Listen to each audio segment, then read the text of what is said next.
You didn't ask for the shine. You didn't beg for the favor. You didn't audition for the anointing. But God put it on you anyway. And now they watch you. They whisper. They wonder. They try to make sense of what doesn't fit in their box. But let me tell you something. They hate your shine because they can't define it. What they can categorize, they criticize. What they can predict, they reject. What they can set control, they try to cancel. But shine anyway. You were born to reflect the glory of a God who doesn't need permission to bless you. Your life isn't up for debate.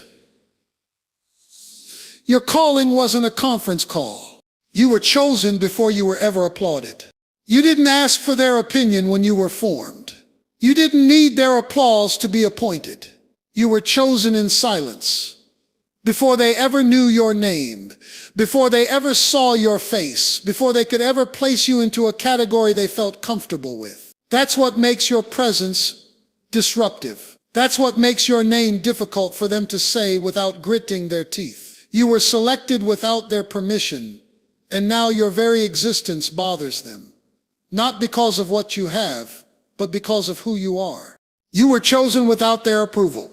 And that truth hits differently when you've been surrounded by people who tried to convince you that your value was dependent on their validation. But let's set the record straight. Your purpose was not submitted to a panel for approval. You weren't up for vote. Heaven didn't need a recommendation letter to anoint you. You were picked out of the crowd, pulled out of the mess, set apart from the noise, and placed on a path that cannot be explained by performance or politics. That kind of divine selection always stirs up insecurity in people who built their worth on public recognition. Let's be honest. Some people only clap for what they can control. They only support what they can shape. They only celebrate what stays within the limits of their comfort. But the problem with you is you don't fit. You never did. You're too much for small rooms, too disruptive for shallow relationships, too deep for surface-level conversations. And that bothers them, because the moment you walk in, you remind them that favor cannot be manufactured, that oil cannot be replicated, that calling can't be taught, it has to be given. Some of you have been dimming your light just to avoid confrontation. You've been sitting down when you know you were meant to stand. You've been quiet in rooms where God gave you a voice to roar. And why? Because you were hoping if you shrunk enough, they would finally let you belong. But what if I told you that their acceptance was never a requirement for your assignment? What if I told you that your rejection was actually redirection into deeper alignment with your true identity? You were chosen before the critics, before the crowd, before the circumstances. Your selection wasn't situational, it was sovereign. And when something is sovereign, it's sealed. No demon in hell can overturn it. No person can reverse it. No lie can erase it. That's why you've got to stop waiting for them to clap before you move. Stop looking over your shoulder for nods of approval. Stop questioning whether you're too early, too loud, or too much. You were not made to be measured by the standards of people who missed the moment you were called. Listen to me. People don't hate you because of what you're doing. They hate you because they can't figure out why what you're doing is still working. They saw you stumble, but you didn't fall. They saw you cry, but you didn't quit. They saw you under pressure, but you didn't break. That doesn't add up in their minds. It doesn't fit the formula of what success is supposed to look like. But that's the beauty of being chosen. It doesn't have to make sense to them, because it was never about them in the first place. You carry something that wasn't handed to you by people. It was planted in you by God. You walk with a grace that isn't taught. It's transferred. You move with a rhythm that can't be copied because it was heaven-born. You intimidate those who think elevation only comes through exposure. But you are the evidence that private crushing leads to public oil. You don't owe anyone an explanation. You don't owe them your process. You don't owe them your shine story. You were picked before they could poll, and that truth alone is enough to make some hearts bitter, because they were waiting to vote, and heaven already cast its seal. They don't dislike your personality. They're disturbed by your presence. You keep thinking it's something you did, something you said, something you failed at. But the truth is far more spiritual than situational. It's not about what's on the outside. It's what's radiating from the inside. There's something about you, an authority, a confidence, a clarity that exposes what others have tried to keep hidden. And for some people, your very existence disrupts their comfort zone. Your shine is a threat to their insecurity. Your peace offends their chaos. Your focus convicts their distractions. Your consistency makes their excuses uncomfortable. You didn't plan it that way. You weren't trying to make anybody feel small. But when you've been through battles that refined you in silence, you emerge with a glow that can't be explained.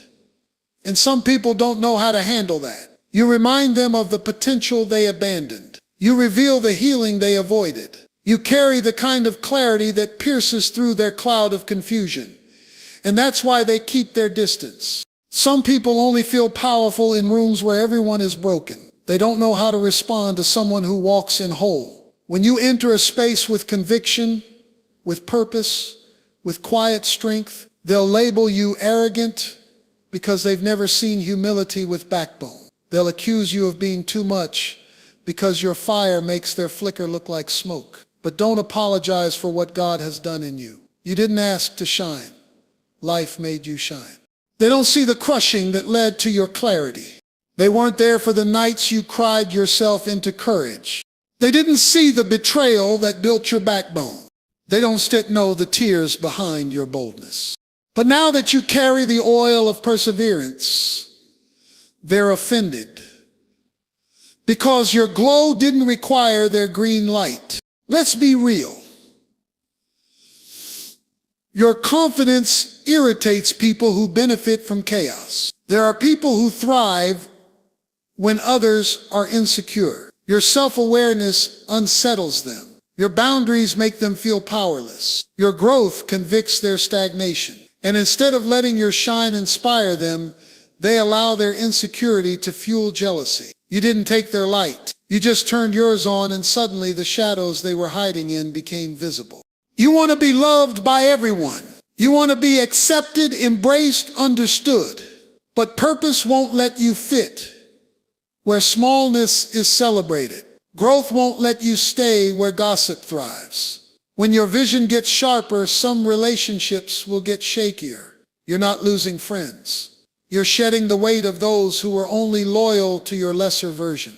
You're not too much, you're just not controllable anymore. And for those who only felt safe when you were silent, when you were insecure, when you were easy to predict, this version of you, healed, whole, and focused, is uncomfortable. You're proof that people can change, that strength can rise from struggle, that joy can follow weeping. And not everyone is ready to confront what your transformation says about their complacency. It's easier for them to dislike you than to deal with the conviction your presence brings. It's easier to call you fake than to admit they stopped growing. It's easier to avoid you than to acknowledge the courage it takes to be who you are. But don't dim your fire to make their shadows feel safe. You were not built to blend in with fear. You were built to confront it. You don't carry intimidation. You carry identity. You don't bring pressure. You bring presence. And presence always exposes pretense. They keep saying you're too intense, too loud, too different, too ambitious. But let me speak directly to that lie. You are not too much. You're just not for everybody. And that's not an insult. It's a confirmation. Because when you're carrying a calling that doesn't fit the crowd, you're not meant to blend in. You weren't created to be common. You were designed to be disruptive. There's power in being misunderstood. There's purpose in not being invited. There's freedom in realizing that your worth isn't tied to how digestible you are to people who only function inside familiar boundaries. People will call you too much when they're too little to handle what God placed inside you. They'll reduce your greatness to make room for their insecurity. They'll project their fears on your boldness just to make themselves feel justified in their stagnancy. But the truth is, you are the stretch they're not ready for. You see, it's easier for people to reject what challenges them than to confront what convicts them. And when you walk into a room fully aware of who you are, fully confident in your calling, fully alive in your assignment, you become a mirror. Not a mirror of pride, but a mirror of possibility. A mirror of transformation. A mirror of what it looks like to no longer be bound by fear, by opinion, or by people pleasing. And that scares those who still live for approval. You weren't made to be manageable. You weren't crafted to be contained. Your anointing wasn't made to be comfortable. The more you try to squeeze yourself into their mold, the more you suffocate what was meant to set others free. You have to stop editing your essence to meet their expectation. You have to stop watering yourself down so people with shallow hearts can drink from you. You were never supposed to fit a cup. You were meant to overflow. The world will try to box you in. They'll try to categorize you, control you, confine you. But there are some people, divinely marked people, who can't be figured out. You're one of them. They don't understand your drive. They don't understand your vision. They don't understand why you keep going, why you keep rising, why you keep speaking. But that's because they didn't hear what God told you in the dark. They didn't see what He showed you in the secret place. And because they weren't there when He called you, they can't comprehend the fire that fuels you. Let them talk. Let them label you. Let them misunderstand your motives. You're not here for approval. You're here for assignment. There's something dangerous about a person who no longer needs applause to move forward. Something powerful about someone who knows they were called before they were ever congratulated. When you finally realize that acceptance is not a prerequisite for purpose, you start walking different. You stop performing. You stop apologizing. You stop shrinking. Because let's be honest, if you were truly too much, you would have broken them by now. But you haven't. You've just revealed what they're not ready to confront. You've just shown them what's possible when you stop living under limitation. Your joy, your strength, your resilience, your ideas, they're not excessive. They're evidence. Evidence that you've come through something, that you've survived what tried to silence you, that you've walked through fire and refused to let the flames define your future. They say you're too bold? Good. That means you finally found your voice. They say you're too confident? Perfect. That means you no longer need their mirrors to see your worth. They say you're too much? Then maybe you're in the wrong room. Or maybe, just maybe, you're the one sent to shift it. They don't need to understand you to try and name you. They don't need to grasp your calling to try and label it. Because when people can't define what God is doing in your life, they often resort to the only thing they do know, control through criticism. You're not rebellious, you're just walking in a level of obedience they've never seen before. You're not arrogant, you're just aware of your authority. You're not distant, you've just outgrown the need to explain destiny to people who are still playing in distraction. People fear what they can define. They get uncomfortable when you don't match the categories they've used to feel safe. You don't act like who they remember. You don't respond the way they expect. You don't fit their version of normal. And instead of adjusting their perspective, they attack your difference. Instead of celebrating your evolution, they accuse you of switching up. But the truth is, you didn't change for attention. You changed for alignment. Let them misunderstand you.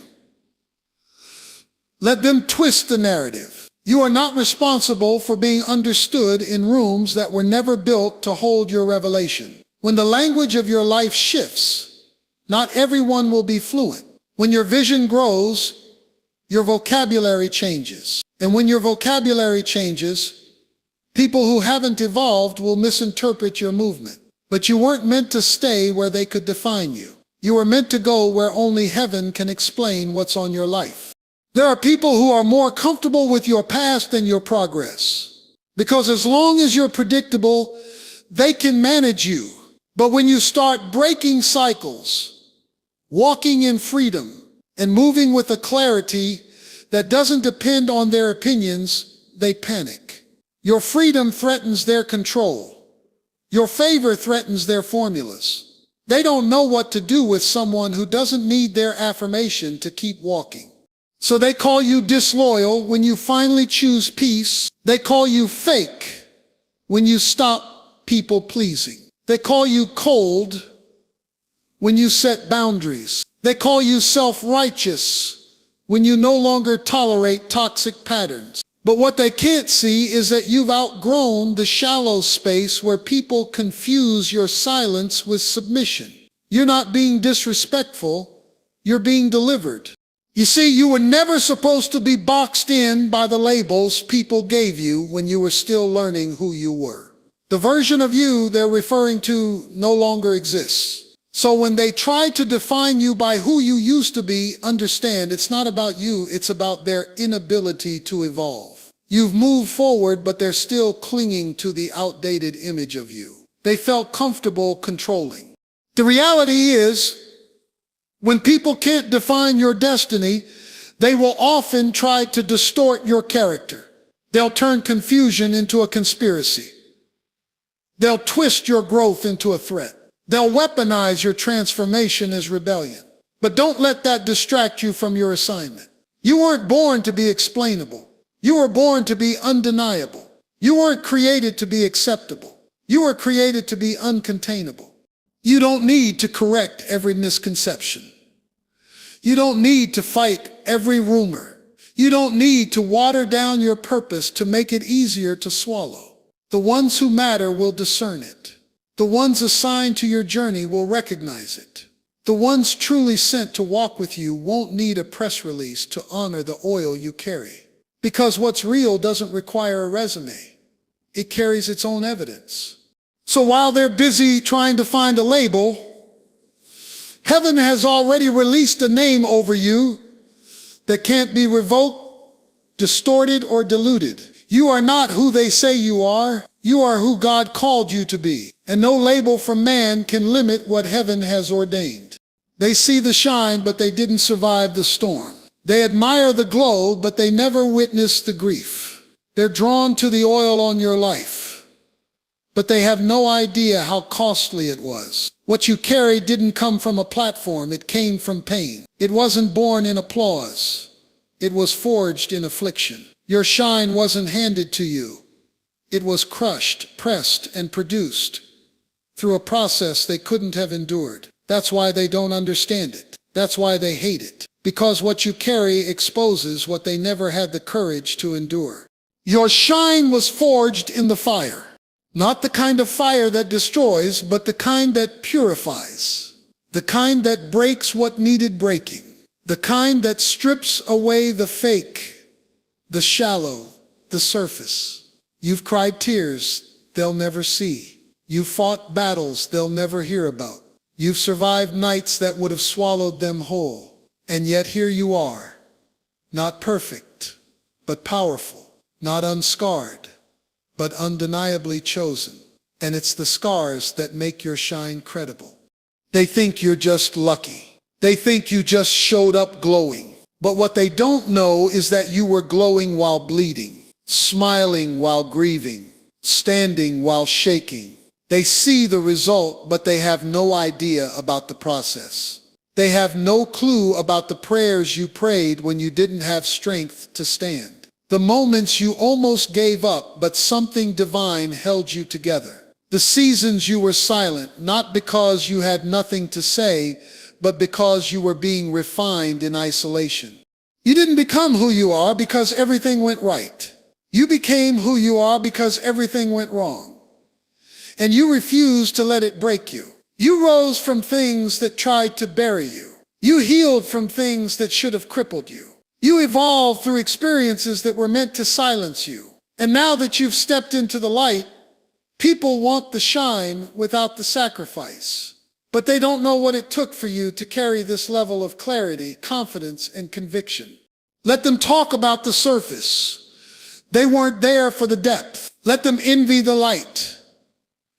They didn't walk with you through the night. Let them try to imitate your moves. They'll never replicate your anointing. Because what you carry isn't cosmetic, it's consecrated. It didn't come from imitation.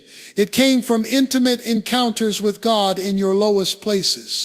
There were moments you questioned your own worth. Moments you felt invisible, overlooked, passed over. But those weren't delays, they were divine developments.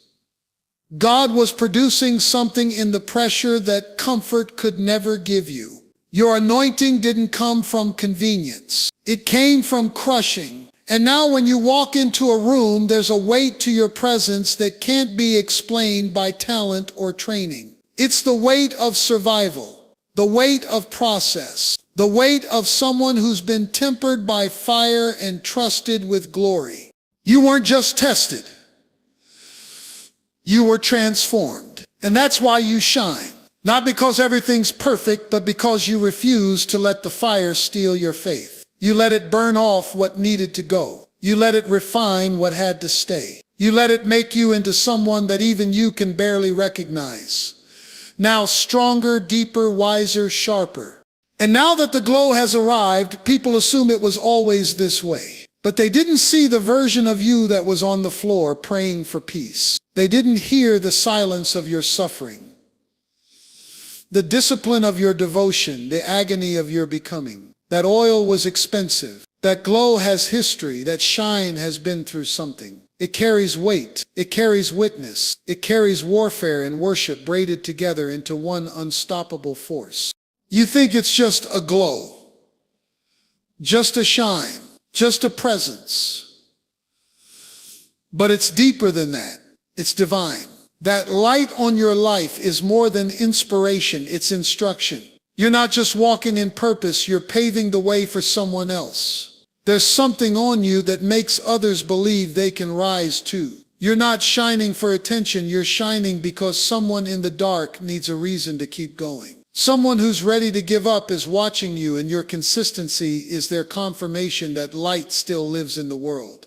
Your light is meant to lead others out of darkness, not to impress them, not to overwhelm them, but to guide them, to show them that it's possible to heal, possible to overcome, possible to break cycles, possible to grow up whole even when you came from brokenness. That's why you can't afford to play small. That's why you can't hide in the shadows of fear, shame, or insecurity anymore. Because you are a living signal to someone else's freedom. Every time you rise above what tried to bury you, you give someone else the blueprint. Every time you speak truth in a room full of silence, you unlock somebody's voice. Every time you choose integrity over popularity, you show someone that character still matters. You're not just living for yourself, you're activating something in the atmosphere every time you walk in purpose. That's why hell fights you so hard. That's why life tried to dim your fire. Because your shine isn't ordinary, it's contagious. There are people assigned to your light. They don't need you to be perfect. They don't need you to be polished. They need you to be real, to be present, to be visible. Because in a world where darkness is loud, hope needs a volume too. Your voice matters. Your presence matters. Your resilience matters. You're not just showing off, you're showing what survival looks like. You're a map for the lost and a mirror for the forgotten. And the enemy knows it. That's why he wanted to silence you. That's why you felt pressure to blend in, to tone it down, to make yourself more palatable. Because when you step into the fullness of who you are, you break atmospheres. You shift environments. You expose lies that have kept generations in bondage. And you do it without trying. You do it simply by being authentically lit. There's someone watching who's been doubting if they're enough. And then you walk in full of grace, fire, scars, and strength. And suddenly they see a glimpse of what's possible for them. You think you're just doing life, but really you're writing survival stories for other people's faith. You think you're just showing up, but really you're tearing down strongholds that have kept others from believing in their value. That's the weight of your light. That's the cost of your calling. You're not just carrying visibility. You're carrying permission. You are permission to be bold, to be healed, to be whole, to be loud, to be everything God called you to be without apology. That's what your shine does.